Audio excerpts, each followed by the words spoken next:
America গত ২ দশক ধরে ইরানের পারমাণবিক অস্ত্রের দিকে দীর্ঘ অগ্রযাত্রার গতি ধীর করার জন্য নিষেধাজ্ঞা, অন্তর্ঘাত, সাইবার হামলা এবং কূটনৈতিক আলোচনা সবকিছুই ব্যবহার করেছে। কিন্তু ২২ জুন ইরানের স্থানীয় সময় ভোররাত ২:৩০টার দিকে প্রেসিডেন্ট ট্রাম্প কঠোর সামরিক শক্তির প্রদর্শন দেখালেন, যা তার পূর্ববর্তী ৪ জন প্রেসিডেন্ট ইচ্ছা করেই এড়িয়ে গিয়েছিলেন। সকল জল্পনা কল্পনার অবসান ঘটিয়ে ট্রাম্প B-2 বোমারু বিমানের একটি বহরকে নির্দেশ দেন ইরানের বিশাল পারমাণবিক কমপ্লেক্সের সবচেয়ে গুরুত্বপূর্ণ স্থাপনাগুলোতে সবচেয়ে শক্তিশালী প্রচলিত বোমা ফেলতে। এর মূল লক্ষ্য ছিল ফোর্দোতে মাটির ভেতরে থাকা ইউরেনিয়াম সমৃদ্ধকরণ কেন্দ্র, যা ইসরায়েলের নাগালের বাইরে ছিল। ট্রাম্পের জন্য একটি শত্রু দেশের পারমাণবিক অবকাঠামোতে হামলা চালানোর সিদ্ধান্ত তার দ্বিতীয় মেয়াদের সবচেয়ে বড় এবং সম্ভাব্য সবচেয়ে বিপজ্জনক জুয়া। ট্রাম্প বাজি ধরেছেন যে তার প্রশাসন ইরানের নেতৃত্বে এই অঞ্চলের ঘাঁটিগুলোতে ছড়িয়ে থাকা ৪০,০০০-এরও বেশি আমেরিকান সেনার বিরুদ্ধে যে কোনো প্রতিশোধমূলক হামলা প্রতিহত করতে পারবে। তিনি বাজি ধরেছেন ইসরায়েল ও আমেরিকার বিরুদ্ধে প্রতিশোধ নেওয়া থেকে তিনি ইরানকে বিরত রাখতে পারবেন। সবচেয়ে গুরুত্বপূর্ণ হল, ট্রাম্প এও বাজি ধরেছেন তিনি ইরানের পারমাণবিক কর্মসূচি পুনরায় শুরু করার সমস্ত সম্ভাবনা ধ্বংস করে দিয়েছেন। এটি একটি উচ্চাভিলাষী লক্ষ্য, কারণ ইরান স্পষ্ট করে দিয়েছে যে আক্রান্ত হলে তারা পরমাণু বিস্তার রোধ চুক্তি NPT থেকে বেরিয়ে আসবে এবং তাদের বিশাল কর্মসূচিকে ভূগর্ভে নিয়ে যাবে। সে কারণেই ট্রাম্প ফোর্দো ধ্বংস করার দিকে এত বেশি মনোযোগ দিয়েছিলেন। এই স্থাপনাটি ২০০৫ সালের দিকে গোপনে তৈরি করেছিল ইরান। সেখানে ইরান প্রায় সব ধরনের বোমা বানানোর কাছাকাছি জ্বালানি উৎপাদন করছিল, যা আমেরিকা ও তার মিত্রদের জন্য সবচেয়ে বেশি উদ্বেগের কারণ হয়ে উঠেছিল।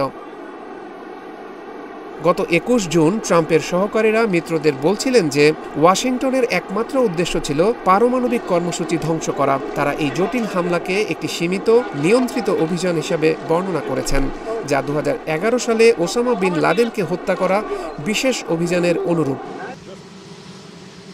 আমেরিকা স্পষ্টভাবে বলেছে যে এটি যুদ্ধের ঘোষণা ছিল না, কিন্তু বিন লাদেন ৩,০০০ আমেরিকানকে হত্যা করেছিল, আর ইরান এখনও বোমাই তৈরি করেনি।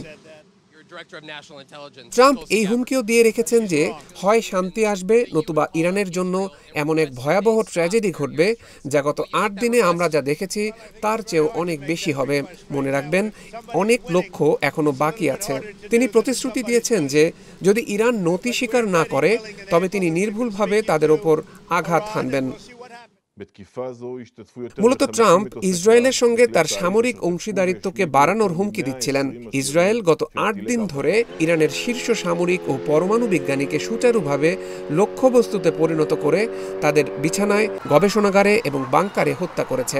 আমেরিকা প্রাথমিকভাবে সেই অভিযান থেকে নিজেদেরকে বিচ্ছিন্ন রেখেছিল। ট্রাম্প প্রশাসনের সেই হামলা সম্পর্কিত প্রথম বিবৃতিতে পররাষ্ট্রমন্ত্রী মার্কো রুবিও জোর দিয়ে বলেছিলেন যে ইসরায়েল ইরানের বিরুদ্ধে একতরফা পদক্ষেপ নিয়েছে। কিন্তু তারপর ট্রাম্প তার সামাজিক যোগাযোগ মাধ্যমে ইরানের ৮৬ বছর বয়সী সর্বোচ্চ নেতা আয়াতুল্লাহ আলী খামেনিকে যখন খুশি হত্যা করার ক্ষমতা নিয়ে চিন্তার কথা প্রকাশ করেন। গত ২১ জুন রাতে তিনি স্পষ্ট করে দেন যে আমেরিকা সম্পূর্ণভাবে জড়িত ছিল এবং রুবিওর বিবৃতির বিপরীতে দেশটি এখন গভীরভাবে ইরানের সাথে সংঘাতে ইসরায়েলের সাথে জড়িত। ২০২৩ সালের ৭ অক্টোবর সন্ত্রাসী হামলায় ১,০০০-এরও বেশি ইসরায়েলি বেসামরিক নাগরিক নিহত হওয়ার পর ইসরায়েলের নৃশংস প্রতিরোধে ইরান হঠাৎ করেই হামাস ও হিজবুল্লাহ সহ তার প্রক্সি যুদ্ধের সঙ্গীদের হারিয়েছে। তাদের নিকটতম সিরিয়ার বাশার আল আসাদকে দেশ ছেড়ে পালাতে হয়েছে। রাশিয়া ও চীন, যারা ইরানের সাথে একটি অংশীদারিত্ব গঠন করেছিল, ইসরায়েলের হামলার পর তাদের কোথাও দেখা যায়নি। ফলে শুধুমাত্র পারমাণবিক কর্মসূচি ইরানের চূড়ান্ত ও একমাত্র আত্মরক্ষা ব্যবস্থা হিসেবে রয়ে গেছে। এটি সবসময় শুধু একটি বৈজ্ঞানিক প্রকল্প ছিল না, এটি ছিল পশ্চিমাদের প্রতিরোধের প্রতীক এবং নেতৃত্বের ক্ষমতা ধরে রাখার পরিকল্পনার মূল ভিত্তি। মার্কিন কংগ্রেসে সমালোচকরা ইতোমধ্যেই ট্রাম্পের পদ্ধতির বিষয়ে প্রশ্ন তুলছিলেন। ভার্জিনিয়ার সিনেটর মার্ক ওয়ার্নার গোয়েন্দা কমিটির সদস্য ও শীর্ষ ডেমোক্র্যাট। তিনি বলেছেন, ট্রাম্প কংগ্রেসের সাথে পরামর্শ না করে একটি পরিষ্কার কৌশল ছাড়াই গোয়েন্দাদের ধারাবাহিক সিদ্ধান্তে কর্ণপাত না করে এ কাজ করেছেন, যেখানে ইরান বোমা তৈরির চূড়ান্ত পদক্ষেপ নেওয়ার কোনো সিদ্ধান্তই নেয়নি।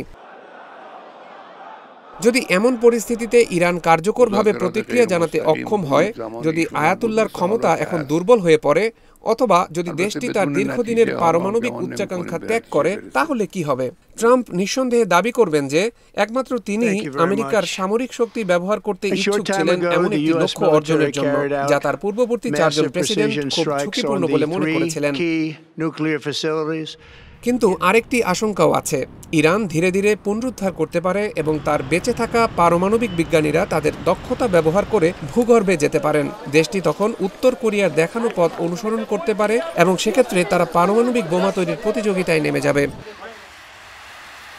ইরান হয়তো এই সিদ্ধান্তে আসতে পারে যে বৃহত্তর শত্রু শক্তিগুলোকে দূরে রাখা এবং 22 জুন সকালে ইরানি আকাশে আরও অভিযান চালানো থেকে আমেরিকা ও ইসরায়েলকে বিরত রাখার একমাত্র পথ পারমাণবিক বোমার মালিক হওয়া।